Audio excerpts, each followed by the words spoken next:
저희 집 TV가 요새 좀 말썽을 부리고 있습니다. TV를 켜면 나오긴 하는데 화면이 밝아지지 않는 거예요. 아주 흐릿하게 이렇게 나오고, 그러다가 이제 한참 있으면 열을 받아서 나오는 거죠. 어쨌든 좀 시간이 지나면 이제 원래 밝기대로 나오는. 근데 점점 그 시간들이 점점 더 길어지는 거예요. 그래서 처음에는 금방 어두웠다가 금방 환해져서 뭐 괜찮은가 보다 그랬다가 좀 시간이 이제 길어지니까 안 되겠다 싶어서 이제 매뉴얼을 좀 찾아봤습니다. 이 밝기 조절하는 그쪽을 잘 못 만져서 그런가 그러고 지금 찾아봤더니 봤는데도 안 돼요. 그래서 이것저것 다 해보다가 안 돼서 결국 이제 AS 신청을 했습니다. 근데 그 AS 신청을 하려고 막 그 메뉴를 찾아보고 하는 통에 새롭게 알게 된 사실이 하나가 있어요. 그게 뭐냐면 저희 집 TV가 스마트 TV더라고요. 이거 아시는 분들은 아실 거예요. 이게 뭐냐면 뭐 넷플릭스나 유튜브나 요새 이제 TV 지금도 오늘 이 지금 우리 예배 장면을 TV로 유튜브로 볼 수 있는 TV가 있거든요. 예전 구형 TV는 안 되지만 요새 나오는 TV들은 그런 새로운 기능들이 사실은 있어요. 아마 더 있을 거예요. 그런 기능이 탑재되어 있는 TV예요. 근데 이제 아시는 분도 아시겠지만 저희 아내가 그 중매 잘해서 선물로 받은 TV거든요. 그 TV가 1년이 넘도록 그 TV를 그렇게 보면서도 그 TV에 그런 기능이 있는지를 몰랐던 거예요. 그냥 나오는 대로 보고 매일매일 보던 건데, 그리고 그 기능들을 보면 뭐 영화도 많고 하여튼 대단히 다양한 기능들이 많이 있는데 잘 몰라요. 제가 그래도 그 기계를 만지는데 그렇게 기계치는 아니거든요. 웬만한 거 보면 그냥 이렇게 대충 이렇게 알고 또 고칠 수 있는 것도 고치고 그러는데 별로 관심이 없어서 그냥 TV 보면 되지 뭐 되게 크고 좋다 뭐 거기에 만족했지 그런 기능이 있을 거라는 거는 상상도 하지 않고 그냥 그렇게 1년을 넘게 봐왔던 거예요. 이집트의 왕이 꿈을 꿨습니다.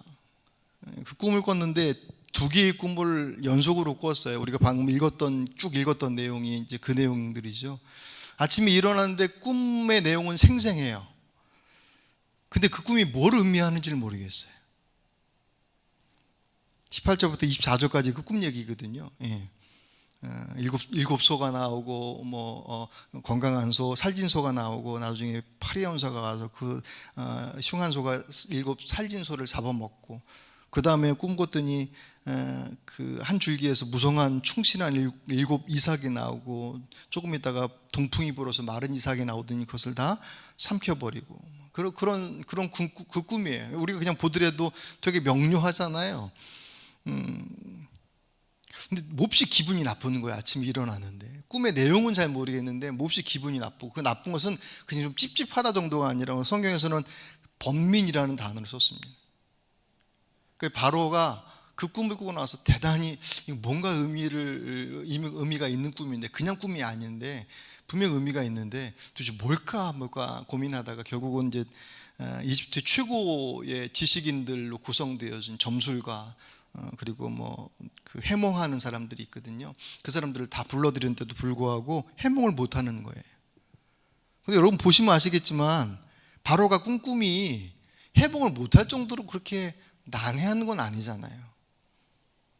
두 개의 꿈이 딱 이렇게 7개씩 딱딱 짝을 져서 나오는 걸 봐서는 사실은 그냥 우리가 결과를 다 알고 있으니까 그런 꿈 충분히 유추할 수 있지 않겠느냐라고 그렇게 생각하는 것이라고 보지 않더라도 그 사람들은 꿈의 전문가들인데 꿈꾸면 그 당시에는 이제 그 꿈을 통해서 신이 무언가를 계시한다라고 하는 생각들을 가지고 있어서 해몽하는 데 있어서 그 그러니까 최고의 지식인들로 이렇게 이루어진 그 집단들이 있단 말이에요. 그들이 거기에 대해서 해몽하고 뭐 이렇게 찾아간 그들을 다 불러들였는데도 불구하고 그들이 그 꿈을 해몽을 하지 못해요. 왜냐하면 그 이유가 뭐냐면 오늘 25절에 요셉이 그 답을 얘기하는데 요셉이 바로에게 이르되 바로의 꿈은 하나니라 하나님이 그가 하실 일을 바로에게 보이심이라. 이 얘기를 28절에도 하고 32절에도 해요. 뭐냐면 이 꿈은 하나님께서 하실 일을 보여주신 것이다. 하나님께서 바로에게 보여주신 것이기 때문에 하나님을 통하지 않고서는 알 수도 없고, 하나님을 통해서는 그것을 알아도 할 수 없는 일이다라고 하는 것을 얘기를 하는 거예요. 그러니까 꿈 해몽가들, 점성술사들이나 해몽가들이 그 꿈을 봤는데 몰라요. 왜냐하면 그 일은 하나님께서 하실 것에 대한 것을 목적으로 한 것이기 때문에 어떻게 보면 그들의 눈을, 지식을 가리셨을 수도 있다라는 생각이 들어요. 근데 알았다고 해도 그것을 해결할 수 있는 능력은 그에게는 없어요. 그러니까 이 꿈을 통해서 하나님께서 누구에게 보이셨냐면 바로에게 보이셨잖아요. 왜냐하면 바로를 통해서, 물론 그 바로에게 그 메시지가 전달되어지는 또 한 사람이 이제 요셉이지 않습니까? 어쨌든 바로라고 하는 이집트의 최고의 통치자에게 그 꿈을 꾸게 하신 것은 바로도 그 꿈의 도구로서 사용될 것이다라고 하는 것을 의미하죠. 왜냐하면 결론적으로 이 꿈의 내용은, 만약에 저 시골에 있는 농부가 만약에 이 꿈을 꿨다고 한다면 꿈을 꿔도 무슨 얘기인지 모를 뿐더러 알아도 그거 해결할 수 있는 능력은 없어요. 왜냐하면 이 문제는, 이 꿈은 나라 전체와 관련되어진 것이기 때문에. 그러니까 바로에게 보여줬다라는 것은 하나님께서 그 일을 하시기로 작정하셨고, 그 작정하신 것을 하나님을 통하지 않고서는 알 수 없다라고 하는 것을 의미를 하죠. 그러니까 이 장면을 보면 당시 이집트의 왕은 신격화됐어요. 거의 신이라고 불려졌습니다. 최고의 통치자예요. 최고의 권력자고, 그 말 한마디면 온 나라가 좌지우지되어지는 그 최고의 통치자가 신이라고 스스로가 얘기하고 신격화시키고 있는 그가 하룻밤 꿈에 어찌할 바를 모르는, 그리고 결국 누구에게 찾아가요? 저 히브리에서 팔려온 노예 출신인 요셉을 데려다 놓고 그 젊은, 이제 30밖에 되지 않은 그 젊은이에게 모든 것들을 맡기고 있는 그 모습을 보면서 인간의 연약함, 인간의 왕으로서 최고의 가장 큰 힘을 가지고 있다고 얘기하는 그가 얼마나 연약한 존재인지, 그리고 그 모든 것에 대한 주권이 누구에게 있느냐? 하나님 앞에 있음에 대한 것들을 꿈을 통해서 말씀해 주시는 거예요. 그러니까 이 꿈은 하나님을 통하지 않고서는 알 수도 없고 알아도 할 수 없는 것이다. 왜냐하면 그 꿈에 대한 해몽은 누구를 통해서 이루어져요? 요셉을 통해서 이루어지기 때문에. 요셉이 대단한 능력을 가지고 있기 때문이 아니에요. 여러분 오늘 본문도 보셔야 아시겠지만, 요셉이 그 꿈을 딱 듣자마자 일사천리로 거기에 대한 해몽을 함과 동시에 뭐가 지네요? 해결책까지 제시합니다. 주일날도 봤지만 요셉은 아마도 꿈에 대해서는 그 꿈을 해몽하는 것에 대한 은사를 받았을 거예요. 그러니까 이거는 요셉이 자신이 가지고 있는 경험이라든가 그런 어떤 축적되어진 어떤 노하우를 가지고 그 꿈을 해석해내는 것이 아니라 그냥 들으면 그것이 무슨 의미인지를 하나님께서 그냥 보여주시는 거예요. 그러니 이것은 요셉의 능력이 아니라 하나님의 능력이죠. 그러니까 요셉을 통해서라고 하는 것은 요셉 개인이 가지고 있는, 물론 그가 가지고 있었던 장점들이 많이 있지 않습니까? 그런 부분을 통해서 일하시긴 하시지만 결정적인 것, 꿈을 해몽하고 그 꿈에 대한 것들을 이루어내는 것에 있어서 이 주권은 누가 가지고 있냐면 하나님께서 가지고 계신 거예요. 그러니까 이 일은 요셉을 통해서 일하신다고 하시지만 요셉의 개인의 능력이 아니라 하나님을 통해서. 왜 꼭 요셉이어야 되느냐? 하나님께서 그를 도구로 쓰시기로 작정하셨으니, 그를 통해서 하나님의 뜻이 전해지고 하나님의 능력이 그들 가운데 펼쳐지는 것이기 때문에. 그 대안을 봐도 마찬가지예요. 요셉이 내놓은 대안을 보면 그 해결책, 해몽이 7년 풍년이고 7년 흉년이다라는 해몽이 나왔잖아요. 그러면 거기에 대한 답이 뭐였어요?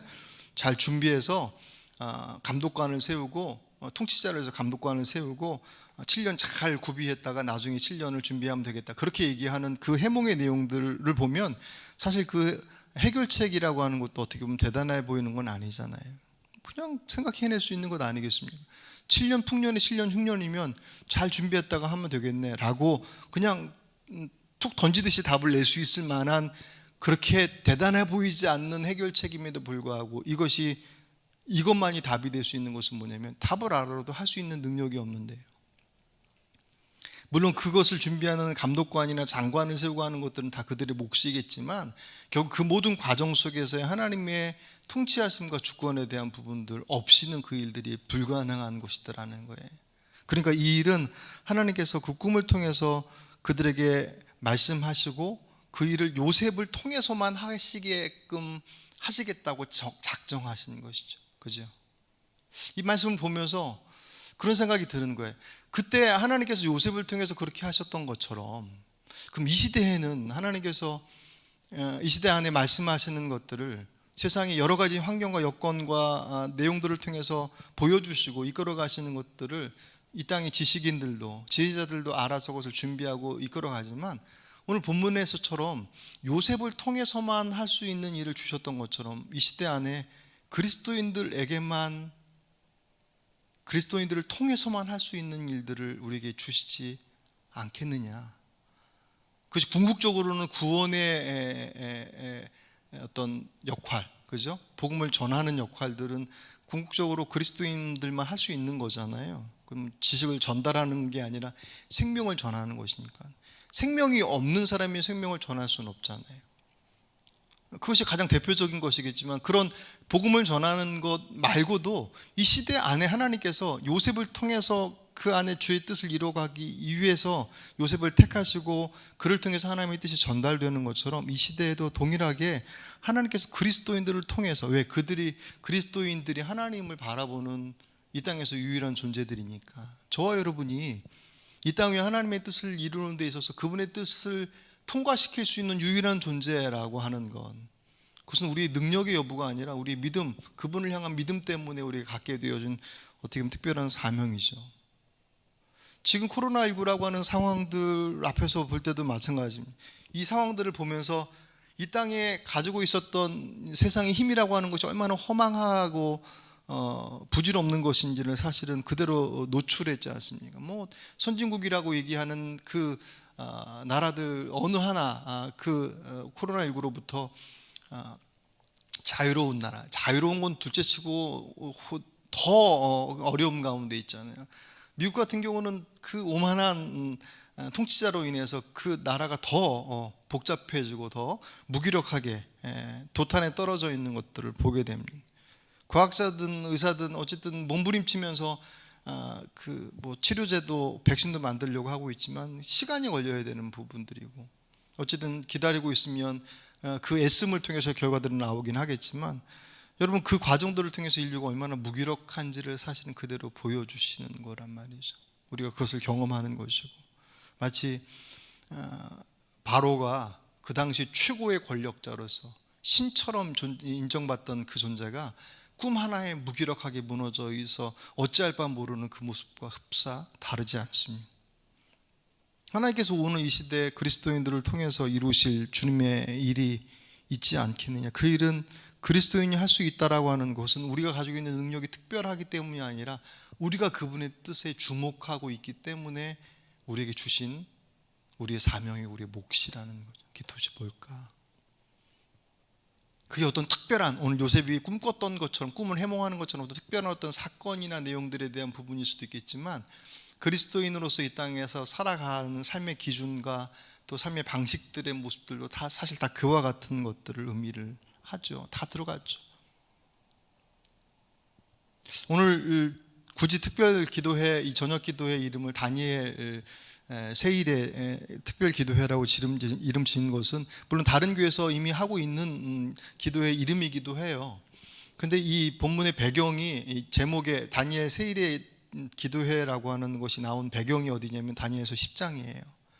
거기 보시면 하나님께서 다니엘에게 환상을 보여주시는데 이스라엘이 큰 전쟁 가운데 고통 가운데 있을 것에 대한 것을 보여주셔요. 다니엘이 그 꿈을 꾸고 나서 그 환상을 보고 나서 슬퍼하며 하나님 앞에 기도합니다. 새 이래를 기도하는 장면, 그 장면이 다니엘서 10장 1절부터 쭉 나오는데 그 기도를 드리고 나서 하나님께서 응답을 하셔요. 근데 그 응답이 12절에 뭐라고 나와 있냐면 그가 내게 이르되 다니엘아 두려워하지 말라. 내가 깨달으려 하여 네 하나님 앞에 스스로 겸비하게 하기로 결심하던 첫날부터 네 말이 응답받았으므로 내가 네 말로 말미암아 왔느니라. 아멘. 무슨 얘기냐면 다니엘이 새 일에 3주를 작정하고서 기도하려고 시작했는데 하나님의 응답은 이미 그 첫날 왔다는 거예요. 근데 그 바로 뒤에, 바로 전에 다니엘서 9장에 보시면 거기에서도 똑같이 그 내용하고는 다른 기도의 내용들을 드렸을 때 거기도 똑같이 9장 23절에 이런 구절이 나와요. 곧 내가 기도를 시작할 즈음에 명령이 내렸으므로 이제 내게 알리러 왔느니라. 아멘. 이상하게 다니엘은 기도만 하면 하나님께서 응답을 하셨다라고 답이 나와요. 그 응답이 이제 실천되어지는 시기와는 다른 문제겠지만 하나님의 응답은 이미 다니엘이 기도를 시작한 그때로부터 출발했다고 공히 말씀하십니다. 왜 이렇게 다니엘은 기도만 하면 하나님께서 응답을 하시나? 왜겠습니까? 아니, 그 하나님의 뜻에 합당한 기도를 하고 있기 때문이겠죠. 그리고 다니엘이 그 이스라엘 민족을 위한 기도는 다니엘에게 있어서는 그에게 주어진 사명과 같은 그 민족을 위해서 기도하는 이가 누가 있겠냐 말이에요. 물론 이스라엘 안에 포로로 끌려가고 지금 뭐 난장판이 되어 있는 것이 이스라엘 현 상태였단 말이죠. 다니엘도 포로로 끌려와 있는 상태니까 그 상황 속에서 민족을 위해서 기도할 이는 다니엘과 같은 하나님의 사람들밖에 없었어요. 그 다니엘이 민족의 미래를 놓고 하나님 앞에 기도할 때, 눈물로 기도할 때, 금식하며 기도할 때 하나님께서 그 기도에 그 첫날부터, 그 시작부터 응답하셨다고 말씀하십니다. 굳이 다니엘 세일의 특별 기도회라고 명명한 이유는 이 시기 안에, 이 시대 안에, 이 혼란의 시기라고 얘기하는 이 시대, 그리고 이것이 또 다른 새로운 세계를 시작할, 또 다른 새로운 세대를 준비할 어떤 시작점에 들어가 있는 이 시점들 속에서 이 민족을 위해서 기도할 이는 누구이겠냐. 물론 각 종교에서 기도들을 한다고 하시겠지만, 그리고 각계 계층에 있는 지도자들이나 어떤 역할을 맡은 이들이 민족을 위해서 한다라고 얘기를 하지만, 정말 TV를 보면서 보여주는 것들은 우리가 한 마음을 모아도 사실 어려운 때인데 각자의 마음이 다 4분 5일 나누어져 있잖아요. 그러면서도 불구하고 공히 뭐라고 그래요? 국민을 위해서라고 얘기해요. 의사가 환자를 위해서 환자를 떠나 있다고 얘기하는 궤변이 통하는 시대가 지금의 상황이잖아요. 그게 어찌 의료진만들의 파업을 했던 의료진만의 얘기겠습니까? 정치인들도 마찬가지잖아요.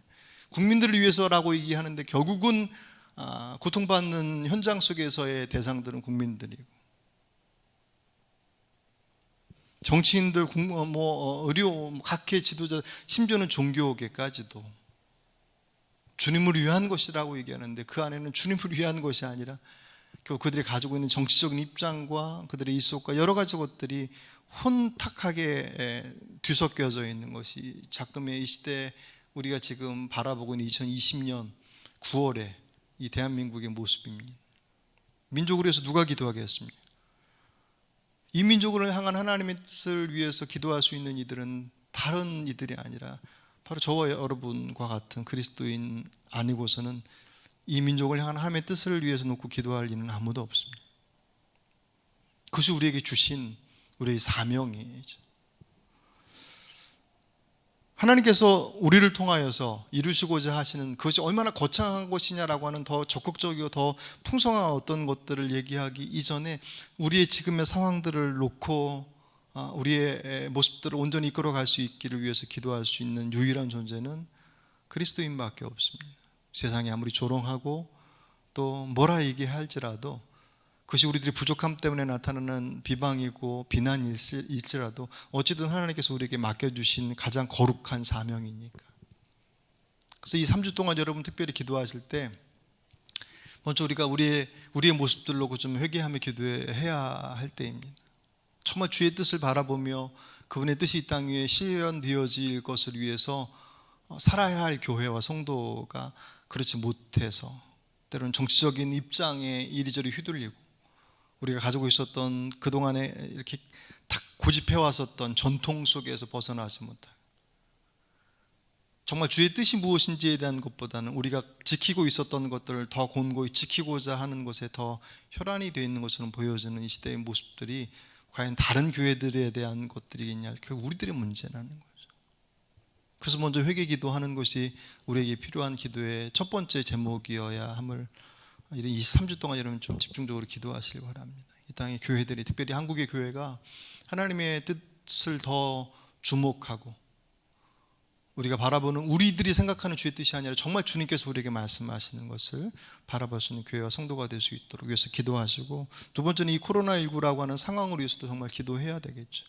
이 민족의 어떤 면에서 보면 혼란의 시기이기도 하지만 이 혼란의 시기가 우리에게서는 새로운 것들을 시작하고 준비하는 데 있어서 아주 중요한 발판이 되어지는 시기이니까, 특별히 그 모든 과정들 속에서 가장 어려운 대상들이 있잖아요. 현장에서 있는 뭐 의료진도 그렇고 또 물리적으로 경제적으로 더 어렵고 힘겨운 자리 가운데 있는 분들도 있고, 그들이 이 과정들 속에서 포기하지 않고 또 더 큰 어려움 가운데 있지 않고 이 위기들을 잘 극복해 나갈 수 있도록 위해서 기도하시고, 우리 교회를 위해서도 이 3주 동안은 좀 집중해서 좀 기도했으면 좋겠습니다.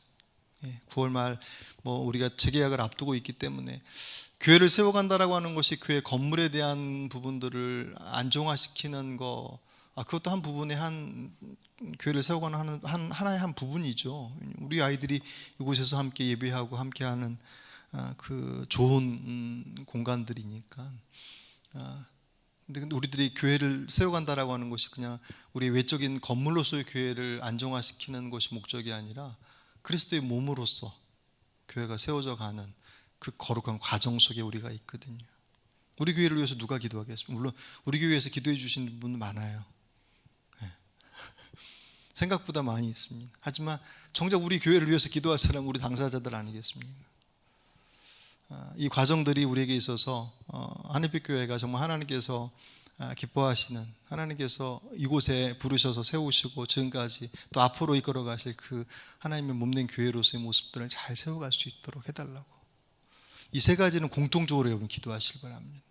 한국 교회가 하나님 앞에 온전히 설 수 있도록 회개하며 기도하고, 이 코로나19라고 하는 상황들 앞에 주님 앞에 온전히 맡겨드리고, 고통과 어려움 가운데 있는 이들이 그 가운데 잘 이겨나고 극복해 나갈 수 있도록 위해서 기도하시고, 그리고 나라의 민족을 위해서 기도하시고, 그리고 교회를 위해서, 이 세 가지는 공통적으로 기도하시고, 오늘 여러분들이 가지고 있는 여러분들의 개인적인 기도의 제목들로 더해서 이 3주 동안 좀 더 집중적으로 기도하심으로 우리에게 맡겨주신 이 사명들을 정말 주님 앞에서 온전히, 그리고 아까 서도일이 말씀드렸던 것처럼 각 가정에서 기도하신 분들은 그 여러분의 가정이 하나님의 예배의 처소로 거룩하게 구별되는 시간들입니다.